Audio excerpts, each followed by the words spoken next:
नमस्कार,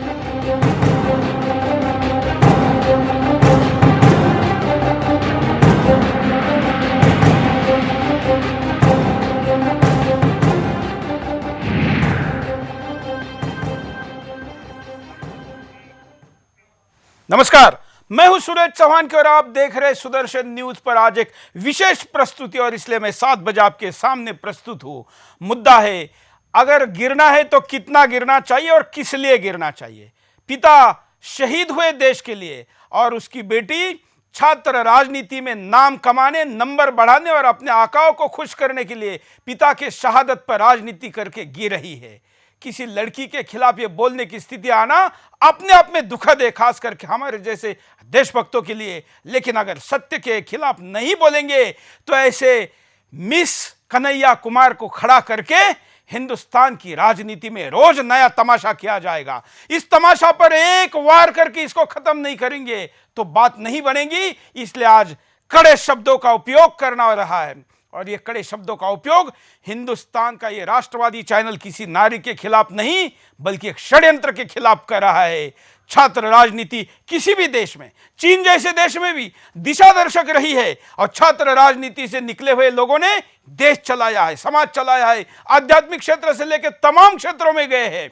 लेकिन पिछले 2-3 साल से हिंदुस्तान में छात्र राजनीति का स्तर इतना गिरा है कि उसकी पराकाष्ठा, परम पराकाष्ठा यहां पर हुई है। और इसलिए आज मैं 7 बजे आपके सामने इस कार्यक्रम को लेकर खड़ा हूं। मैं चाहूंगा कि सोशल मीडिया पर तमाम जो चर्चा चल रही है इस कार्यक्रम के संदर्भों के साथ भी अपनी बात को रखें। क्या है मुद्दा, आपको समझना जरूरी है। उसके पहले हम आपको बता दें कि एक कारगिल शहीद की बेटी, जो एक छात्र संगठन, एक वैचारिक छात्र संगठन जो कि अपने आप को पाकिस्तान परस्त कहता है, ऐसे छात्र संगठन की कार्यकर्ता है और दुनिया को शांति के संदेश कैसे दे रही है, क्या क्या कह रही है, हम आपको उसी के भाषा में वीडियो में दिखाते हैं।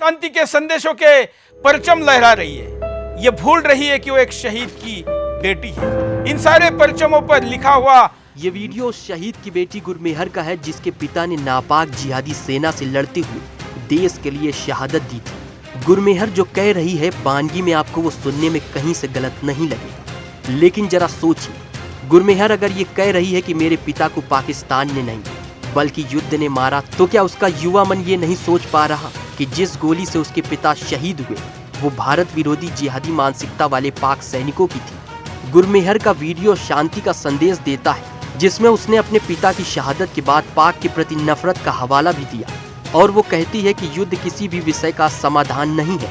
गुरमेहर की सोच 100% सही है, लेकिन क्या उसे नहीं पता कि जिस पड़ोसी ने हमें 4 बार धोखा दिया और जो पाकिस्तान किसी भी कीमत पर भारत के टुकड़े करने की कसम खाता है, उसके साथ शांति कायम हो भी कैसे सकती है।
गुरमेहर ने अगर सवाल उठाए हैं तो उसके जवाब भी उसे मिलने चाहिए, ताकि युवा प्रगतिशील मस्तिष्क का सच से सामना हो सके। गुरमेहर को शायद वीरेंद्र सहवाग के ट्वीट से जवाब मिल भी गया होगा। हालांकि इस मामले में एक्टर रणदीप हुड्डा ने भी अपनी राय दी है। गुरमेहर अगर आप समझ सकती हैं तो शायद समझ ही गई होंगी, लेकिन ये क्या गुरमेहर, आप तो उन वामपंथी देशद्रोहियों की आवाज बन रही हैं जो जेएनयू का जिन पूरे दिल्ली यूनिवर्सिटी में जगह देना चाहते हैं। और अगर आप ऐसा कर रही हैं तो आप भी समाज के ताने बाने को छिन्न भिन्न करने वालों के एजेंडे पर काम कर रही हैं। आपके ये आरोप कि आपको रेप की धमकी दी जा रही है, वो भी एबीवीपी की तरफ से, इससे तो यही साबित हो रहा है कि आप उमर खालिद और शहला रशीद के इशारों पर नाच रही हैं। क्या आपको भी राष्ट्रवाद की मुहिम से देश विरोध की बू आती है? अगर आती है तो आपको बताना होगा कि राष्ट्रवाद की धारा क्यों संकीर्ण विचारधारा है। Bureau report, Sudarshan news.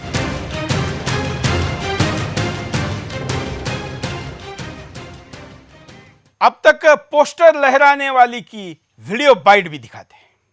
It's not a political movement, which is what I really want everyone in the country to know. This is not about politics. This is not about political parties. It is about students, our campuses being safe from violent threats. Okay, and it doesn't matter what organization it comes from. Campuses are supposed to be safe from any kind of threat. Second, it's that nobody, no matter who you are, no matter what association, organization you belong to, cannot threaten women with rape.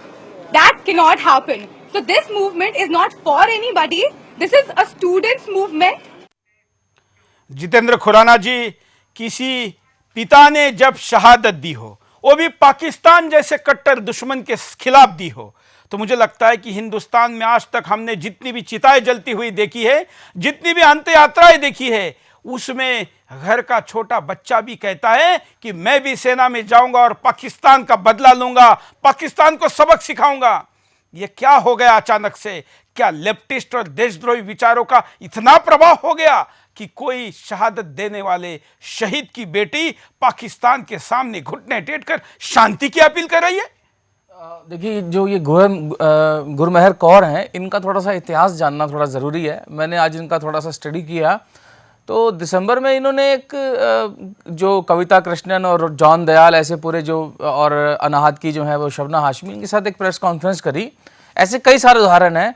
और वार छोड़ना यार इनका एक tag था कि युद्ध नहीं होना चाहिए। ठीक है, हम भी कहते हैं युद्ध नहीं होना चाहिए, लेकिन युद्ध ये एक सत्य है, नहीं जो बोल रहे थे, युद्ध एक वास्तव है। लेकिन हाँ। लेकिन इनका जो तरीका है, इनका तरीका है भारत की सेना को और भारत को हतोत्साहित करके आप ये हमेशा ये खड़ी उनके साथ रही हैं, उन लोगों के साथ जो कहते हैं कि armed forces special power act हटाइए। ये उनके साथ खड़ी रही हैं जो बटला हाउस एनकाउंटर को नकली कहते हैं। तो ये अपने पिताजी के जो हम उनको प्रणाम करते हैं, लेकिन ये थोड़ा सा मुझे ये और राहुल गांधी जी एक जैसे लगते हैं।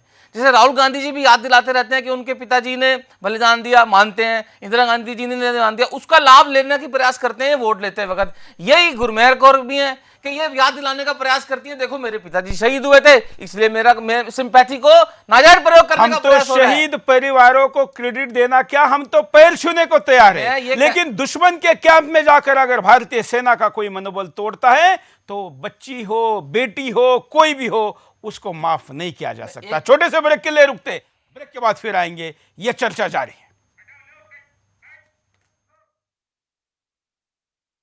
आपके सामने छोटे से ब्रेक के लिए रुक रहे।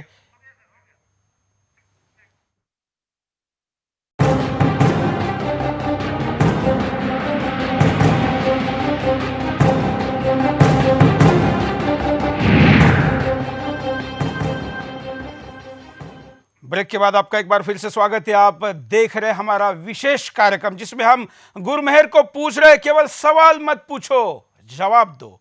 देश के आपके जिस पिता का नाम लेकर आप राजनीति कर रही है, वो केवल आपके पिता नहीं है, वो हिंदुस्तान के भारत माँ के बेटे हैं। और भारत माँ के बेटे पर किसी एक बेटे अगर तुच्छ राजनीति करे तो उसको भारत माता भारती और उसके भाई कभी भी माफ नहीं कर सकते। तमाम बातें सामने आ रही है। क्या अचानक यह सब कुछ हुआ है? अभी जितेंद्र खुराना जी ब्रेक में कुछ बता रहे थे कि यह पूरा षड्यंत्र कैसे डिजाइन हुआ है। देखिए, मैं सबको ये कहूंगा इस बात पे ध्यान दिया जाए, इनकी ट्विटर आईडी 4 जनवरी तक साइलेंट थी। ये डिजिटल प्रूफ है, डिजिटल प्रूफ है ये।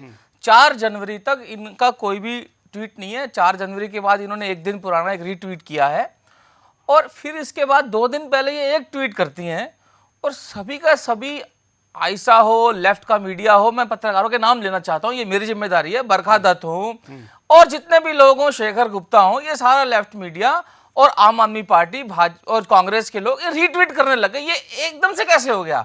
जो आईडी 4 जनवरी तक साइलेंट है, और ये आईडी कोई मिलियंस फॉलोअर वाली भी आईडी नहीं है, कुछ 500,000, तब इनके 1500 फॉलोअर थे और एक वो ट्वीट करती हैं और सब उनको रीट्वीट करने लग जाते हैं। ये जो षड्यंत्र की जो पटकथा लिखी गई है, ये ऐसे नहीं लिखी गई।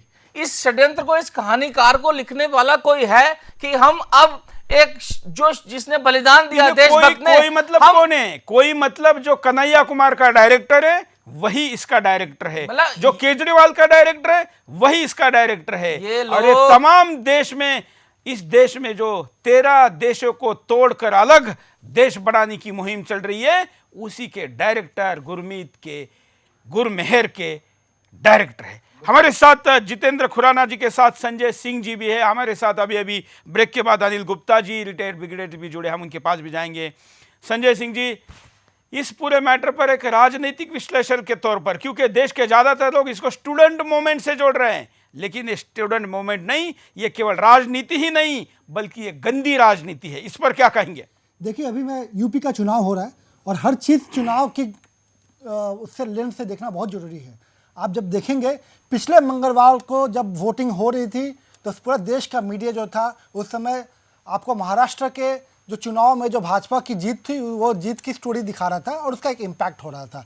अब जो चुनाव जा रहा है वो पूर्वांचल में जा रहा है और पूर्वांचल में ध्रुवीकरण की राजनीति ही वस्तुकृत है।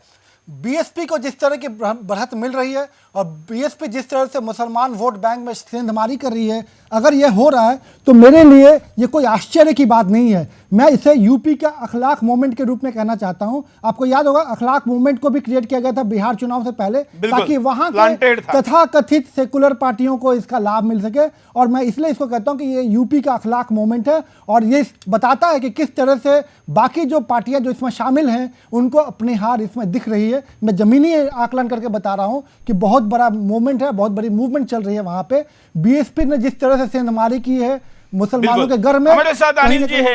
अनिल जी, एक सैनिक के तौर पर जब आपको आज ये सब कुछ 2-3 दिनों से तमाशा देखने को मिल रहा है कि एक सैनिक और शहीद सैनिक की बेटी अपनी तुच्छ राजनीति के लिए एक शहादत का कैसा मजाक उड़ा रही है, तो क्या दुख हो रहा है? देखिए, मैं इस बात से पूरी तरह सहमत हूं कि जब भी इलेक्शंस आते हैं इस तरह की घिनौनी सियासत जो है वो की जाती है अपोजिशन पार्टीज द्वारा, जो कि अपने आप को सेकुलर कहने में मजा लेती हैं। पहले आपने देखा बिहार के वक्त भी ऐसा ही हुआ और अब भी ऐसा ही हो रहा है और ये उसी सिलसिले में एक कड़ी है। लेकिन यहां तक ये जो गुरसेवक ने एक स्टेटमेंट दी है कि मेरे पिताजी वो हैं, वो पाकिस्तान ने नहीं मारे लेकिन वॉर में मारे गए, मैं उनसे एक सवाल पूछना चाहूंगा कि वॉर शुरू किसने किया? वॉर के लिए जिम्मेदार कौन है? कारगिल की लड़ाई के लिए जिम्मेदार कौन है? पाकिस्तान। तो आप पाकिस्तान को लड़ाई से किस प्रकार अलग कर सकती हैं? आपको किसने बोला है? ये उनको सिखाया गया है। मुझे नहीं लगता एक शहीद की बेटी ऐसी बात बोलेगी। मुझे लगता है शहीद की बेटी को इस्तेमाल किया जा रहा है और उसके मुंह से ऐसे अल्फाज जो है वो निकलवाए जा रहे हैं और साथ ही साथ सोशल मीडिया का जो है वो दुरुपयोग किया जा रहा है। सोशल मीडिया ही नहीं, कई मीडिया वाले भी इसके साथ खड़े हैं और जो हमेशा की तरह गैंग होती है वो गैंग एक्टिव होकर इस वक्त गुरमेहर के साथ खड़ी है। हम आपको इस पूरे विवाद पर भी लेके जाएंगे, लेकिन कुछ बातें ध्यान देने योग्य है। ये बातें है कि शांति की बात करने वाली गुरमेहर केरला में जब हत्या हो रही है राजनीतिक, तब शांति की बात क्यों नहीं करती है? जब बंगाल में केवल भाजपा को वोट दिया इसलिए 1000 लोग मारे जाते हैं, तब गुरमेहर शांति की बात क्यों नहीं करती है?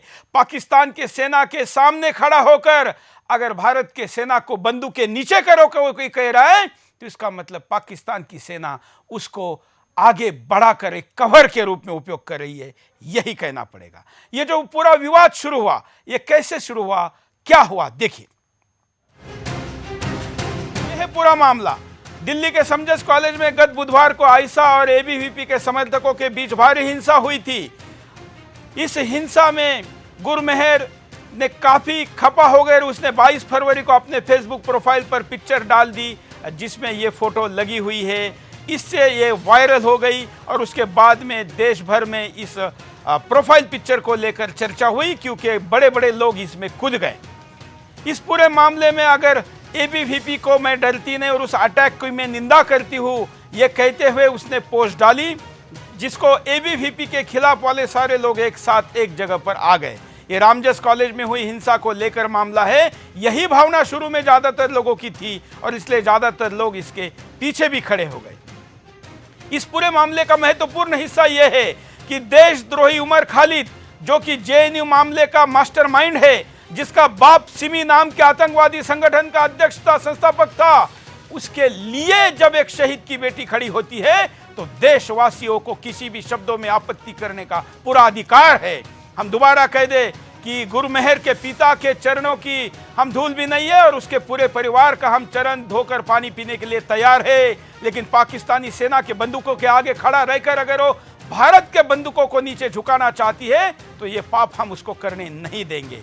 हम आपको डीयू के स्थिति को भी स्क्रीन पर आपके सामने दिखाते रहेंगे। साथ साथ में हमारे साथ एक लंबा पैनल जुड़ा है, उनसे भी डिस्कस करेंगे और हम आपको भी कहेंगे कि आप अगर सोशल मीडिया में हैं और इस कार्यक्रम को देख रहे तो आप इस कार्यक्रम की जानकारी, प्रतिक्रिया, हमारा पक्ष भी लोगों के सामने रखें। ब्रेक पर जा रहे, हम ब्रेक पर जाते हुए भी इस वक्त गुरमेहर को कॉल पर, फोन पर लाइव में लेने का प्रयास कर रहे कि केवल सवाल मत उठाओ, जवाब दो। छोटा सा ब्रेक लेते हैं।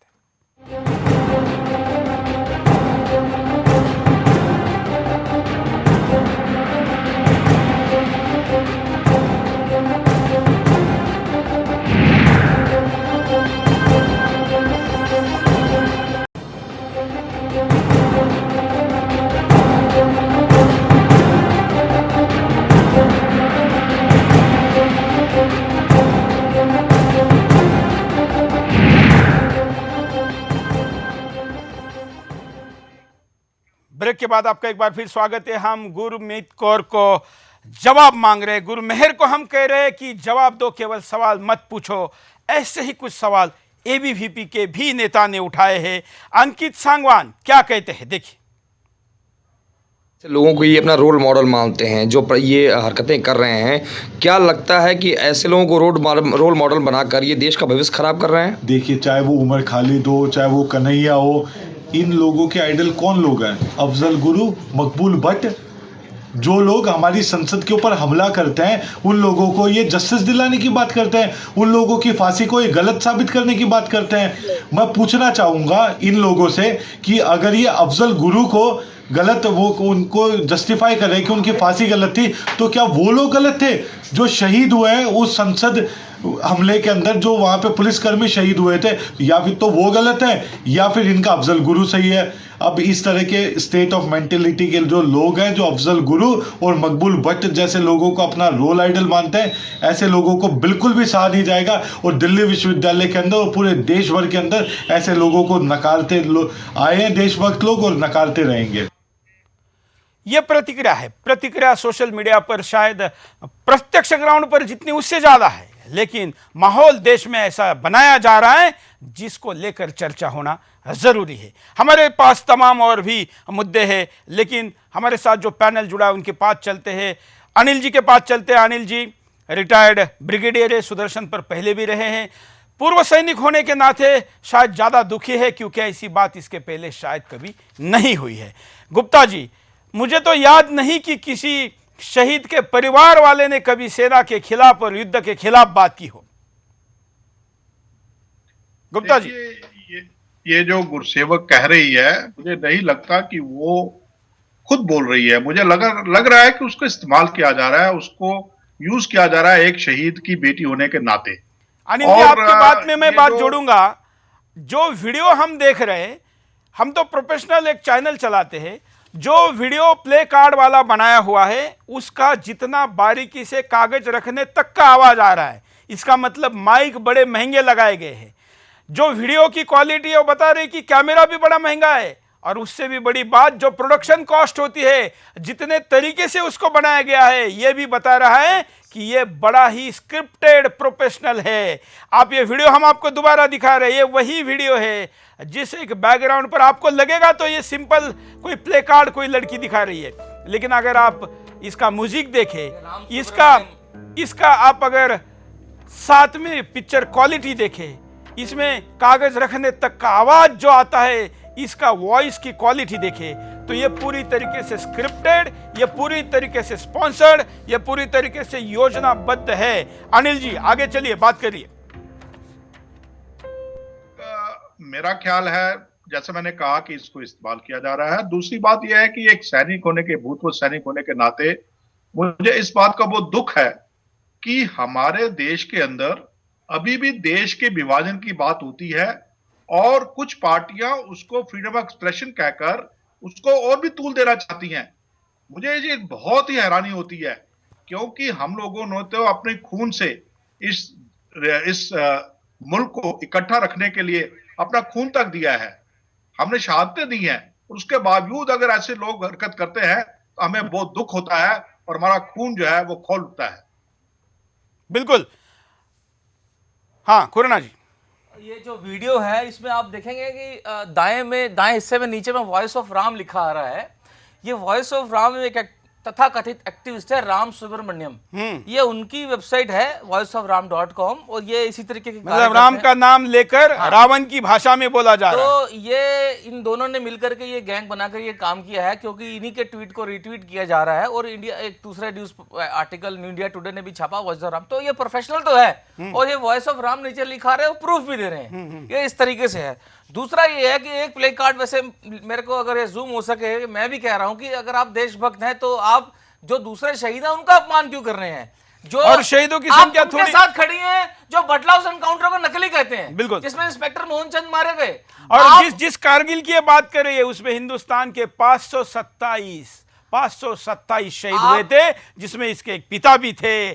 527 लोगों की, हिंदुस्तान में 7 दशकों में देश के लिए शहादत देने वाले का अपमान, और अपने व्यक्तिगत स्वार्थ के लिए आपने जो कोई पपेट करके आपको नचा रहा है, उनके लिए इस्तेमाल मत करिए। अगर आपके पिता इस वक्त स्वर्ग से इस पूरे खेल को देख रहे होंगे तो जितना खून उन्होंने सीमा पर बहाया उससे ज्यादा आंसू बहा रहे होंगे। उनको लग रहा होगा कि मेरी परवरिश में जरूर कोई कमी रह गई कि मेरे पास मेरा नाम लेकर राजनीति करने वाली मेरी बेटी मेरी शहादत का इतना घिनौना खेल कर रही है।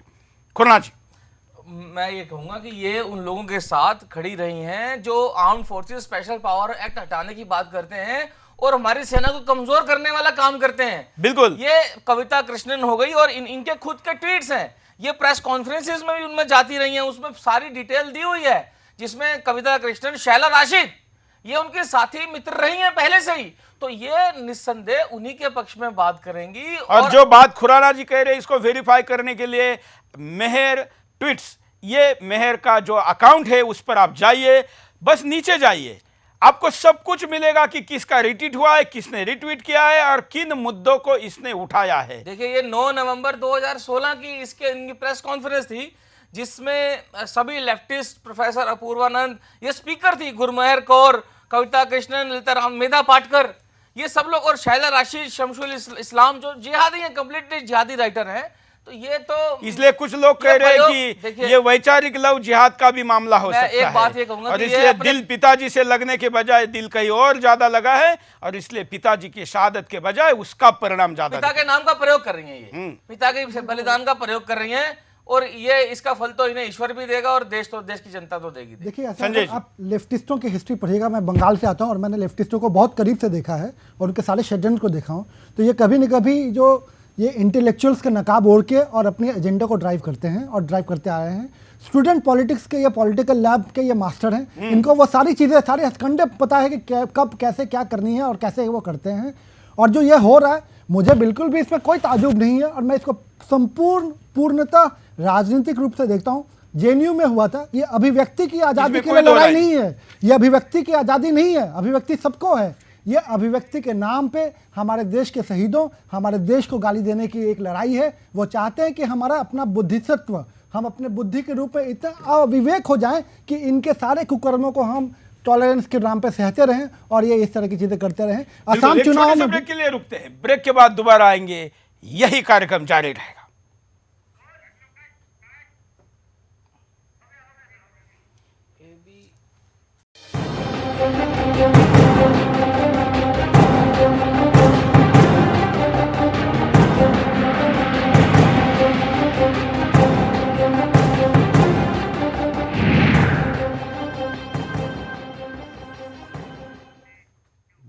के बात पर सब तरफ जंग छिड़ी है। अभी मैंने 20 मिनट पहले जो ट्वीट किया था और सोशल मीडिया में जो विभिन्न हैंडल पर पोस्ट डाला था, उस पर भी गुरमेहर के तमाम समर्थक जो विभिन्न राजनीतिक दलों से हैं, उन्होंने अपना आग लगाना शुरू कर दिया है। लेकिन उसके पहले इनके गॉडफादर कांग्रेस के आपके तमाम राजनेता क्या कहते हैं, ये देखते। शुरुआत करते हैं कांग्रेस से।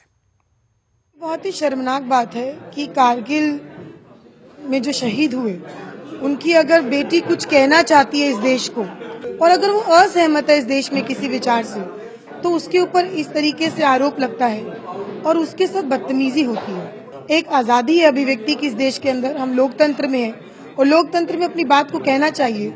राष्ट्रवाद के नाम पर किसी महिला के ऊपर अत्याचार करना या किसी महिला की बात से असहमत होकर उसको रेप के लिए थ्रेटन करना या उसके खिलाफ एक मोर्चा खोल देना, मुझे लगता है ये देशभक्ति नहीं होती है। तिरंगा यात्रा ये लोग आज निकाल रहे हैं, लेकिन ये वही लोग हैं जिन्होंने 52 साल तक तिरंगा अपने ऑफिस में फहराया नहीं। तो ये हमें ना समझाए कि तिरंगे के मायने क्या होते हैं। ये अगर तिरंगा छूते हैं तो तिरंगे का अपमान होता है।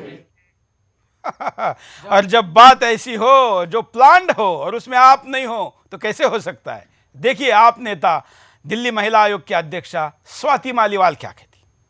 कंप्लेंट दी है और उस कंप्लेंट में साफ लिखा है कि किस तरीके से उनको रेप के और मर्डर की धमकियां मिल रही हैं और ये कल से शुरू हुआ है। बहुत शर्म की बात है, आज वो मुझसे आकर मिली भी हैं।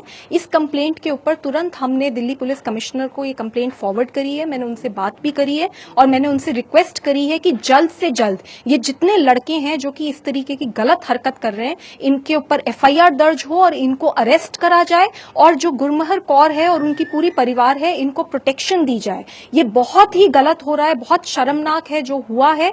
जब तक इन लड़कों को अरेस्ट करके इनको एक सबक नहीं सिखाया जाएगा, तब तक मुझे लगता है कि एक मैसेज नहीं जाएगा जनता के अंदर कि आप ऐसा नहीं कर सकते। खुराना जी, ये बात अगर कोई और कहता तो शायद सुनी भी जा सकती थी, लेकिन अपने आप को थप्पड़ मरवा कर जो लोग लेते हैं वो अपने आप को बलात्कार की धमकियां भी दिलवा सकते हैं, ये लोग जानते हैं। नहीं, मैं एक बात, मैंने बड़ा प्रयास किया सोशल मीडिया पे ये ढूंढने का कि ये धमकी कहाँ दी है, किसने दी है। हाँ। ये तो पता ही नहीं चल पा रहा है। अगर किसी ने धमकी दी है हम उसकी बिल्कुल निंदा करते हैं, वार्तालाप या विमर्श होना चाहिए, लेकिन सभी लोग ये कह रहे हैं धमकी दे दी। अरे भाई दी किसने है, उसका नाम तो बताइए, वो कहां पर है, वो अकाउंट ऑथेंटिकेट है क्या नहीं है, ट्वीट किसने किया है, उसका कुछ नाम तो होगा। अभी तक पता ही नहीं चल पा रहा है। ये बात मैंने कुछ ट्वीट में उनको भी करे हैं कि कुछ जानकारी लेने के लिए उनका रिप्लाई नहीं आता है। सबसे पहले ये या तो ये बात फर्जी है, नहीं तो पहले उसका नाम बताया जाए। निंदा हम करते हैं पर है कौन। और दूसरा ये आम आदमी पार्टी जो राशन कार्ड बनाने के नाम के ऊपर ऐसे कांड करते हैं, जिनके खुद के कार्यकर्ता उन पे आरोप लगा चुके हैं और जिनके खुद जो देवेंद्र सहरावत, इसी बात के ऊपर उन्होंने आप पार्टी छोड़ी कि पंजाब में महिलाओं का शोषण हो रहा है, शारीरिक शोषण हो रहा है। स्वाति मालीवाल जी ने उसके ऊपर कुछ नहीं बोला।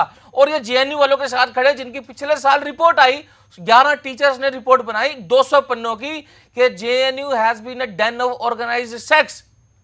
JNU एक संभोग का काम का गढ़ बन चुका है। ये 200 पेजों की JNU के टीचर्स ने रिपोर्ट बनाई, लेकिन तब तो गुरमेहर हो या लेफ्ट वाले जितने भी हो सबकी बोलते हैं बिल्कुल, तमाम रिट्वीटी भी तब चुप थे, तब ट्वीट नहीं कर रहे थे।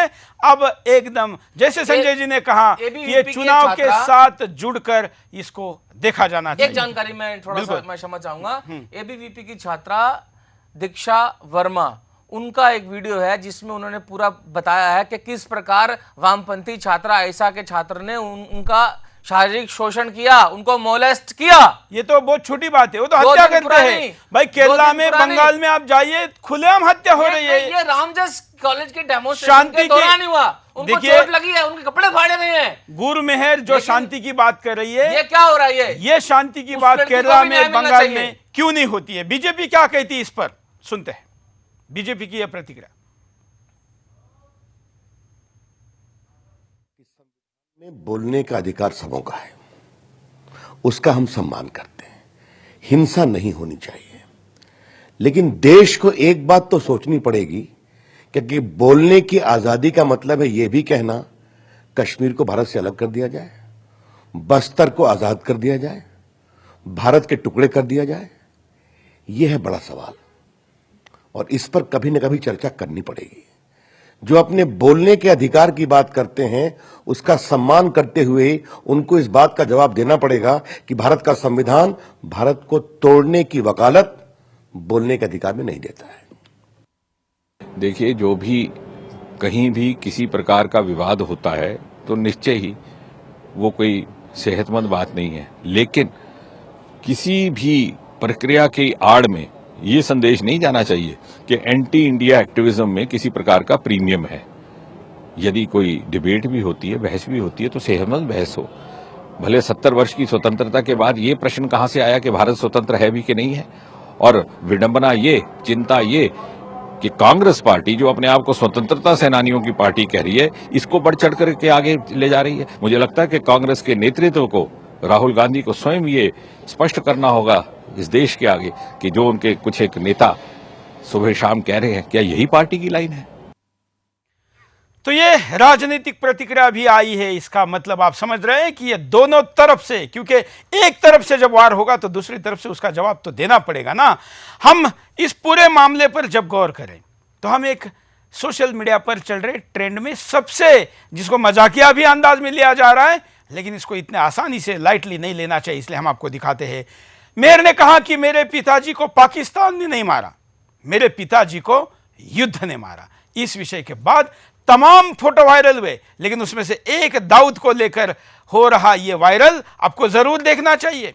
दाऊद अगर ट्वीट करे तो दाऊद का ट्वीट क्या रहेगा, इसको मानकर ये किया गया है कि मुंबई में हुए 93 के ब्लास्ट जिसमें सैकड़ों लोग मारे गए, वो लोग मैंने नहीं मारे, वो लोग बॉम्ब ने मारे, इसलिए आरोप मेरे ऊपर नहीं होना चाहिए, दोषी मुझे नहीं ठहराया जाना चाहिए, मेरे खिलाफ नहीं बोला जाना चाहिए। यह तर्क तब एक्सेप्ट करना पड़ेगा अगर आप गुरमेहर का तर्क को एक्सेप्ट करते हैं। अगर यही ट्वीट नथुराम गोडसे करे तो क्या करे? नथुराम गोडसे कहेंगे कि मैंने गांधी को नहीं मारा, मेरे बंदूक ने मारा, इसलिए मेरे खिलाफ मत बोलिए, बंदूक के खिलाफ बोलिए। वीरेंद्र सहवाग ने ट्वीट करके कहा कि पाकिस्तान के खिलाफ जो मैंने 3 सेंचुरी मारी, ये सेंचुरी का क्रेडिट तो मुझे मिलेगा ही नहीं। आप कहेंगे कि वीरेंद्र सहवाग के बल्ले को क्रेडिट दे दो, क्योंकि रन तो उसने मारे, उसने बाउंड्री पार बॉल को भेजा। ऐसे छोटे बच्चों के कुतर्कों से भी ज्यादा छोटे छोटे तर्क देके लोगों के सामने केवल भावनिक अपील के आधार पर गुमराह करना कितना सही। अनिल जी के पास चलते, पूर्व brigadier, retired brigadier Anil ji के पास चलते। अनिल गुप्ता जी, जब ये सारी चर्चा को महत्व इसीलिए मिला कि एक शहीद जवान की ये बेटी है, ये अदरवाइज किसी और कोई होती तो शायद इतनी चर्चा भी नहीं होती, तो कितने तरीके से इन लोगों ने मेहर को खोज निकाला, कितने सालों तक उस पर मेहनत की, उसको वैचारिक दृष्टिकोण से बदलाव किया और फिर लोगों के सामने लाया। देश के खिलाफ षड्यंत्र करने वाले लोग कितने मजबूत और प्लानिंग के साथ हैं। अनिल जी। बिल्कुल, आपकी बात बिल्कुल सही है। ये एक बहुत बड़ा षड्यंत्र है, इसमें पूरा रिसोर्सेज लगाए जा रहे हैं इंटरनेशनल फोर्सेस के।